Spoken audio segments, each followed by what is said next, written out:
ប្រតិបត្តិព័ត៌មានកម្ពស់ទឹកសម្រាប់ថ្ងៃទី30ខែតុលាឆ្នាំ2025តាមបណ្ដាស្ថានីយជលសាស្ត្រទន្លេមេគង្គស្ទឹងត្រែងថ្ងៃនេះទឹកមានកម្ពស់6ម៉ែត្រ41សង់ទីម៉ែត្រខ្ពស់ជាងថ្ងៃម្សិលមិញ8សង់ទីម៉ែត្រកម្រិតកម្ពស់ប្រុងប្រយ័ត្ន10ម៉ែត្រ70សង់ទីម៉ែត្រទន្លេមេគង្គក្រចេះថ្ងៃនេះទឹកមានកម្ពស់15ម៉ែត្រ6សង់ទីម៉ែត្រខ្ពស់ជាងថ្ងៃម្សិលមិញ44សង់ទីម៉ែត្រកម្រិតកម្ពស់ប្រុងប្រយ័ត្ន22ម៉ែត្រទន្លេមេគង្គកំពង់ចាមថ្ងៃនេះទឹកមានកម្ពស់9ម៉ែត្រ74សង់ទីម៉ែត្រខ្ពស់ជាងថ្ងៃម្សិលមិញ20សង់ទីម៉ែត្រកម្រិតកម្ពស់ប្រុងប្រយ័ត្ន15ម៉ែត្រ20សង់ទីម៉ែត្រទន្លេបាសាក់ចតុមុខថ្ងៃនេះទឹកមានកម្ពស់7ម៉ែត្រ78សង់ទីម៉ែត្រស្មើនឹងថ្ងៃម្សិលមិញ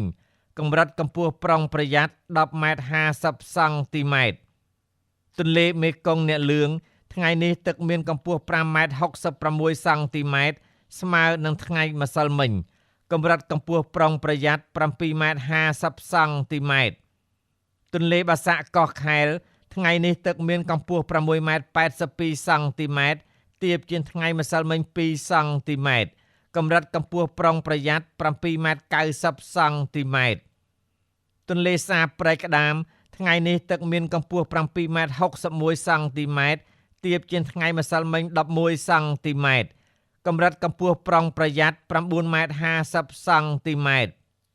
បឹងទន្លេសាបកំពង់ហ្លួងថ្ងៃនេះទឹកមានកម្ពស់7ម៉ែត្រ70សង់ទីម៉ែត្រទាបជាងថ្ងៃម្សិលមិញ3សង់ទីម៉ែត្រ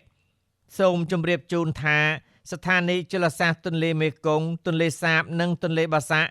ទឹកបាននឹងកំពុងឡើងនិងស្រកបន្តិចបន្តួចការផ្សាយរបស់ក្រសួងធនធានទឹកនិងឧតុនិយមថ្ងៃទី30ខែតុលាឆ្នាំ2025សូមអរគុណ